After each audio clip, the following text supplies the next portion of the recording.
Hi everyone, welcome to our channel. ఈరోజు కరివేపాకుతో మనం కరివేపాకు పౌడర్ ఎలా చేయాలో చూసేద్దాము.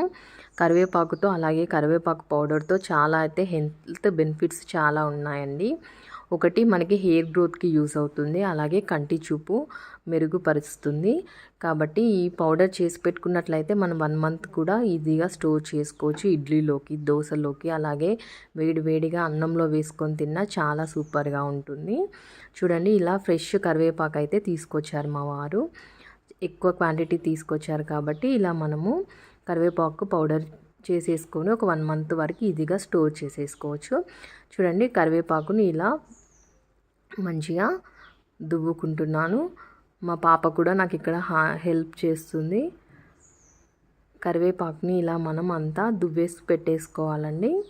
పెట్టుకున్న తర్వాత మనం దీన్ని మంచిగా వాష్ చేసుకోవాలి.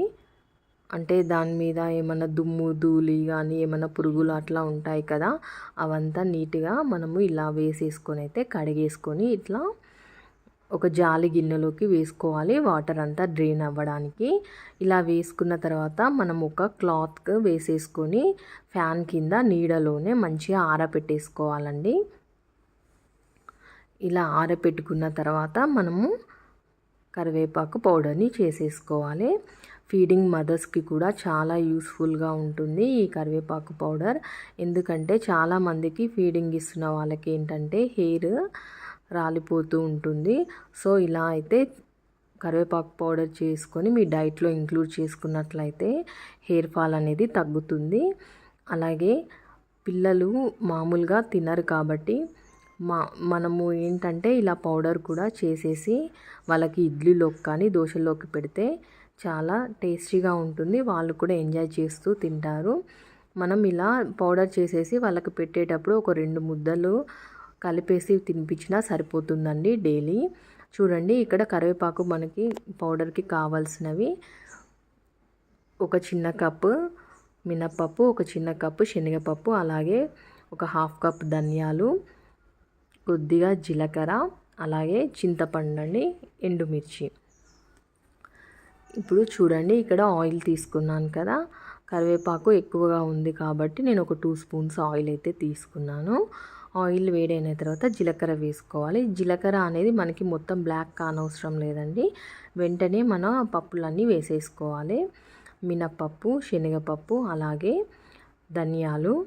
క్వాంటిటీ అనేది ఎక్కువగా ఉంది కాబట్టి నేను ఒక్కొక్క కప్పు తీసుకుంటున్నాను. మామూలుగా తక్కువ క్వాంటిటీ చేసుకున్నప్పుడు ఒక 2 స్పూన్లు శనగపప్పు, 2 స్పూన్ల మినపప్పు, ఒక 1/2 స్పూన్ జీలకర్ర అలా తీసుకుంటే సరిపోతుంది. ఒక నిమ్మకాయ సైజంత చింతపండు, ఒక 10 ఎండుమిర్చి, ఒక 2-3 చిన్న కప్పుల కరివేపాకు ఈ కొలతలు తీసుకుంటే సరిపోతుంది. నేను ఎక్కువ క్వాంటిటీలో చేస్తున్నాను కాబట్టి ఒక పెద్ద కప్పే తీసుకున్నాను పప్పులన్నీ. చూడండి, ఇవి మంచిగా గోల్డెన్ బ్రౌన్ వచ్చే వరకు మనం మీడియం ఫ్లేమ్లోనే పెట్టి మంచిగా దూరగా వేయించేసుకోవాలి. పప్పులు అనేది గోల్డెన్ బ్రౌన్ కలర్ వస్తేనే మనకి ఆ కరివేపాకు పౌడర్ ఫ్లేవర్ అయినా టేస్ట్ అయినా అద్భుతంగా చాలా బాగుంటుంది. కాబట్టి మనము మీడియం ఫ్లేమ్లోనే పెట్టేసి మనం పప్పులని మంచిగా వేయించుకోవాలి. అవి చూడండి, గోల్డెన్ బ్రౌన్ కలర్ అయితే వచ్చాయి పప్పులు. వచ్చిన తర్వాత ఎండుమిర్చిని వేసుకోండి. ఇక్కడ నేను ఒక 25 to 30 ఎండుమిర్చి అయితే తీసుకున్నానండి.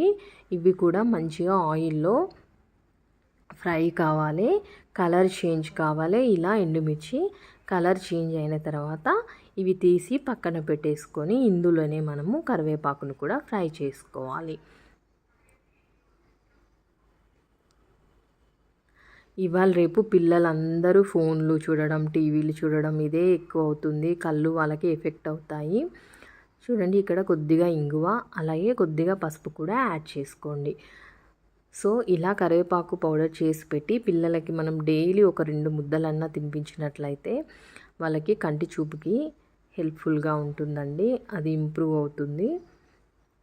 చూడండి, అవి పక్కన తీసి పెట్టుకున్నాం కదా ఫ్రై అయిన తర్వాత. ఇప్పుడు ఇందులోనే మనం కరివేపాకును వేసేసుకొని ఫ్రై అయితే చేసి ఇది కూడా పక్కన పెట్టేసుకోవాలి. అన్నీ చల్లారిన తర్వాత ఇందులోకి మనము ఒక వెల్లుల్లి కూడా తీసుకోవాలండి. క్వాంటిటీని పట్టి తీసుకోవాలి వెల్లుల్లి. ఇది చాలా ఎక్కువ కరివేపాకు కాబట్టి నేను 2 వెల్లుల్లి తీసుకున్నాను పెద్దవి. మామూలు ఒక చిన్న సైజ్ 2-3 కప్స్కి అయితే ఒక 7-8 వెల్లుల్లి తీసుకుంటే సరిపోతుంది. చూడండి ఫస్ట్ ఒకసారి అంతా మిక్సీ అయితే పట్టాను, ఎండుమిర్చి పప్పులన్నీ పట్టిన తర్వాత మనం ముందుగా ఫ్రై చేసి పెట్టుకున్న కరివేపాకును కూడా ఇందులో వేసేసుకొని మిక్సీ చేసేసుకోవాలండి. ఇందులోనే మనము ముందుగా తీసి పెట్టుకున్న వెల్లుల్లి పొట్టు తీయాల్సిన పని ఏం లేదండి, అట్లా పొట్టుతోటనే వేసేసుకోవాలి. చూడండి ఇక్కడ వెల్లిపాయలు, అలాగే చింతపండు కూడా వేసేసుకోవాలి ఇందులోనే. చూడండి ఇలా ఒక్కసారి గ్రైండ్ చేసుకున్నాక ఇందులోనే మనం తగినంత సాల్ట్ కూడా యాడ్ చేసుకొని మళ్ళీ మిక్సీ చేసేసుకుంటే ఎంతో సూపర్గా ఉండే కరివేపాకు పౌడర్ రెడీ అయినట్టే. చక్కగా వేడి వేడి అన్నంలో ఒక 2 స్పూన్లు వేసుకొని తిన్నామంటే అటు హెల్త్కి హెల్త్ ఉంటుంది, టేస్ట్ కూడా అదిరిపోతుంది. ఒక్కసారి మీరు కూడా ఈ రెసిపీని తప్పకుండా ట్రై చేయండి. ట్రై చేసి మీకు ఎలా వచ్చిందో నా కామెంట్ సెక్షన్లో షేర్ చేయండి. Thank you for watching.